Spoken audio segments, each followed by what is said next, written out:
भगवान ब्रह्मा, भगवान विष्णु और भगवान शिव एक ऐसे दोस्ती के चरणों में रहते थे जिनका कोई मुकाबला नहीं कर सकता था। ये है उनकी अत्यंत दुर्लभ मित्रता की कहानी। भगवान ब्रह्मा, भगवान विष्णु और भगवान शिव सभी तीनों भगवान त्रिमूर्ति के रूप में जाने जाते हैं और वे सृजन के देवता होते हैं। इन तीनों के बीच में एक अद्वितीय मित्रता थी जो संपूर्ण ब्रह्मांड को साथ जोड़ती थी। एक बार देवता लोक में एक महाशिवरात्रि का त्योहार आया। इस अवसर पर भगवान शिव अपने ध्यान को विशेष रूप से सन्नाटा करने के लिए हिमालय के शिखर पर चले गए। वह वहां तपस्या करने लगे और ध्यान में व्यस्त रहने लगे। इस दौरान भगवान विष्णु और भगवान ब्रह्मा भी त्योहार का आनंद लेने उनके साथ शिखर पर चढ़े। वे भगवान शिव के पास पहुंचकर उनके तपस्या को देखकर हैरान हो गए। भगवान ब्रह्मा ने पूछा, हे महादेव, तुम यहाँ क्यों हो? तुम्हारी तपस्या में क्या रहस्य है? भगवान विष्णु ने भी यही सवाल पूछा। हाँ महादेव, हम तुम्हारी तपस्या के बारे में जानना चाहते हैं। भगवान शिव मुस्कुराए और उनके मित्रों से बोले, मेरे प्यारे मित्रों, मेरी तपस्या का उद्देश्य सारे ब्रह्मांड के लिए शांति और समृद्धि है।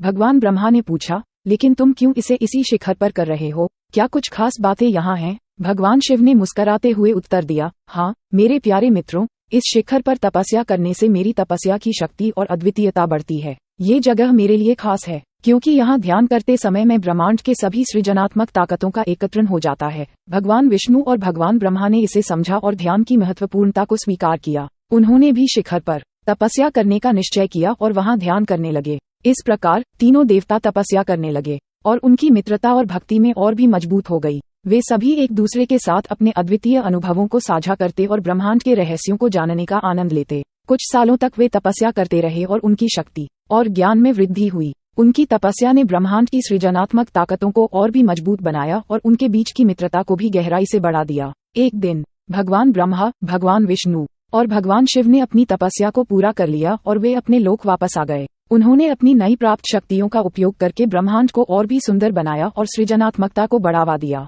इसके बाद वे तीनों देवता फिर से एक साथ बैठे और अपनी मित्रता का आनंद लिया। उन्होंने अपने तपस्या के अनुभवों को साझा किया और एक दूसरे के लिए अपनी आत्मा की गहरी बातें बताई। इसके बाद तीनों देवता ने तय किया कि वे सभी तीनों अनजाने और अज्ञात क्षेत्रों का अन्वेषण करने का निर्णय करेंगे ताकि वे और भी ब्रह्मांड के रहस्यों को समझ सकें। इसके बाद भगवान ब्रह्मा, भगवान विष्णु और भगवान शिव ने अपनी यात्रा की शुरुआत की और उन्होंने अपने साथ ब्रह्मांड के सभी कोनों को साझा किया।